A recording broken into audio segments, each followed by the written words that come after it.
महाराष्ट्रलाइव्ह.in इथे बातमी फक्त दाखवली जात नाही, ती लढली जाते.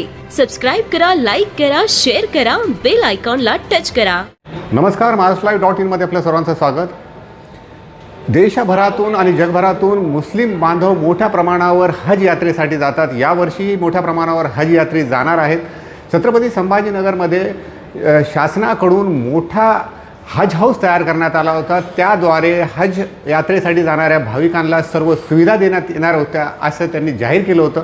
परंतु आता यावर्षी जे हाजी जाणार आहेत त्यांना काय सुविधा देण्यात येत आहेत हे आपण बघितलं तर हज हाऊसमध्ये जे वृद्ध हाजी जाणार आहेत त्यांना त्यांची जी ट्रेनिंग आहे ती सध्या 2 दिवसीय ट्रेनिंग सुरू आहे.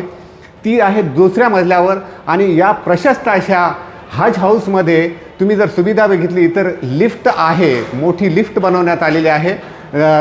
हे बघितलं तर ही लिफ्ट बघा.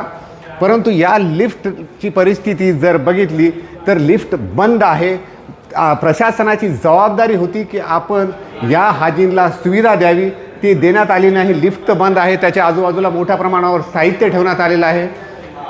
कमोड म्हणजे वयोवृद्ध सिनियर सिटीजनला जे कमोड असायला पाहिजे होतं तेही नाही. तर या इमारतीचं जर वैशिष्ट्य बघितलं तर या ठिकाणी अल्पसंख्याक विभागाचं कार्यालय आहे. या ठिकाणी वक्फ बोर्डाचं ट्रिब्युनल ऑफिस आहे. असे विविध शासकीय कार्यालय या इमारतीत आहे. आणि ज्या हाजींसाठी ही इमारत तयार करण्यात आली आहे त्यांना कोणत्याही प्रकारची सुविधा देण्यात येत नसल्याने हाजीमध्ये सुद्धा मोठ्या प्रमाणावर नाराजी व्यक्त करण्यात येत आहे. त्यामुळे शासन प्रशासन सुविधा देत नाही. यामुळं आता हेच प्रशासनाचं आणि विशेष करून वक्फ बोर्ड, हज कमिटी आणि अल्पसंख्याक विभागाचा कारभार कोणत्या प्रकारे चालू आहे हे आपल्याला पाहायला मिळत आहे. तर चला आपण बघूया हज हाऊसमध्ये ज्या हाजींना जी सुविधा मिळत नाही असं त्यांचं जे म्हणणं होतं ते आपण प्रत्यक्ष पाहूया. आता ही जी बिल्डिंग आहे, ही जी इमारत आहे दिसायला फार सुंदर आहे. परंतु हे बघितलं तर ज्या लोकांना स्वच्छतागृहात जायचं आहे त्यांना ज्या स्वच्छतागृहाच्या बाहेर किती घाण आहे आपल्याला पाहायला मिळते. तर या ठिकाणी पुरुषांसाठी स्वच्छतागृह तयार करण्यात आलं होतं. त्यांना सुविधा देण्यात येईल असं सांगण्यात आलेलं आहे. तर या ठिकाणी साध्या फ्लोअरवरती पाणीसुद्धा मारलेलं नाही, घाण तशीच आहे. आणि ही बघितलं स्वच्छतागृहाची परिस्थिती आहे. या ठिकाणी हज यात्रेसाठी पवित्र हज यात्रेसाठी जाणाऱ्या हाजींना त्यांनी या ठिकाणी कसे पाऊल ठेवावे, कसं पाय ठेवावं हे सुद्धा आपल्याला कळत नाही. आणि इथं जर बघितलं तर कमोडसुद्धा इतकं घाण झालेलं आहे की तिथं आपल्याला थांबतासुद्धा येत नाही. त्यांचं जे प्रवास सुरू होणार आहे त्याआधी त्यांची तब्येत प्रकृती ही चांगली असणे आवश्यक आहे.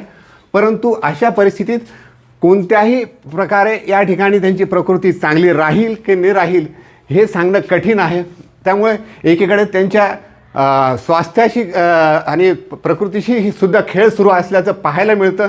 तर लिफ्ट आणि इतर सुविधाही दिली जात नाही. त्यामुळे हज कमिटी, अल्पसंख्याक विभाग आणि राज्य शासन हे कोणत्या प्रकारे काम करत आहे हे आपल्याला पाहायला मिळत आहे. इतना है कि हमने नज़र यहाँ पे आ रहा है कि जो कमेटी की तरफ से तो काफ़ी खिदमत अंजाम मिल रही है, लेकिन जो हम यहाँ का स्ट्रक्चर है जो हज कमेटी ऑफ इंडिया के अंडर में आता है कि पिछले 3 निशित से तो यहाँ के लिफ्ट है तो बंद है.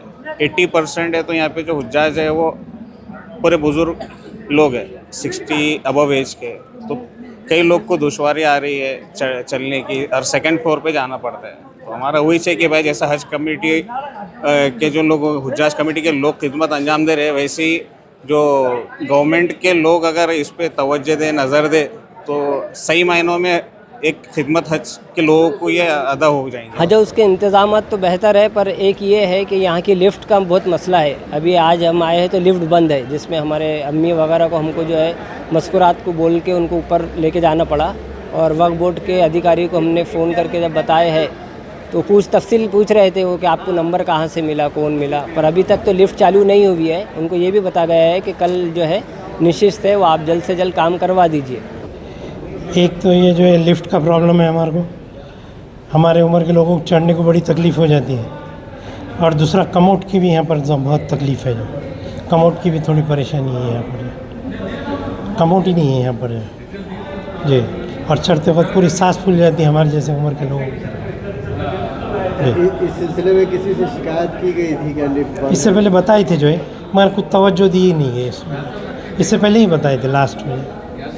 जी, ये कहने के लिए हज हाउस है। हाजियों का यहाँ पर इंतज़ाम होता है, हाजियों की यहाँ पर ट्रेनिंग होती है और हाजियों के लिए यहाँ पर सहूलत प्रदान करने के लिए ही इस हज हाउस को बनाया गया है। मगर आज अगर आप इस हज हाउस को देखेंगे तो यहाँ पर लिफ्ट जो है तो तमाम बंद है, जबकि सबको पता था कि आज यहाँ पर हाजियों की ट्रेनिंग है। तो वक्फ बोर्ड अधिकारियों की ये जिम्मेदारी थी कि वो यहाँ पर साफ़ सफाई का इंतज़ाम देखते, वो यहाँ पर लिफ्ट चालू है या नहीं है उसका इंतज़ाम देखते, वो यहाँ पर टॉयलेट्स का इंतज़ाम देखते, वो यहाँ पर हाजियों को क्या सुविधाएं दी जा सकती है उसके बारे में देखते। देखिए आज हज हाउस के अंदर सेकंड फ्लोर के ऊपर जो तो हाजियों की ट्रेनिंग की जा रही है। आप कई सारे हाजी ऐसे होते हैं जो बुज़ुर्ग होते हैं, कई सारी हमारी ख़वातीन होती है, हमारी माएँ होती है जो चल नहीं पाती, चढ़ नहीं पाती। ऐसी जो तो हमारी माओं को तकलीफ़ देने का काम वक्फ बोर्ड के ज़रिए से किया जा रहा है। मैं वक्फ बोर्ड का निषेध करता हूँ और कल ही और या इंशाल्लाह आज ही जो है तो हमारे पास से वक्फ बोर्ड को एक लेटर पहुँचेगा जिसके हम ये बताएंगे कि किस तरीके से वक्फ बोर्ड ने इस हज हाउस को नज़रअंदाज किया है और इस जो तो आलिशान इमारत का ख्याल अगर वक्फ बोर्ड ऑफिस नहीं रख सकता तो ये वक्फ बोर्ड किस काम का। त्यामुळे यावेळेस जरी सुविधा नाही दिली तरी किमान पुढच्या वर्षी तरी या हज यात्रेसाठी येणाऱ्या भाविकांना, प्रशिक्षणासाठी येणाऱ्या भाविकांना सुविधा देण्यात यावी अशी तळतळीची आणि कळकळीची विनंती हे भाविक करत आहे। या आणि अशाच बातम्या पाहण्यासाठी पाहत रहा marslive.in। महाराष्ट्रलाईव्ह.in इथे बातमी फक्त दाखवली जात नाही, ती लढली जाते। सबस्क्राईब करा, लाईक करा, शेअर करा, बेल आयकॉनला टच करा।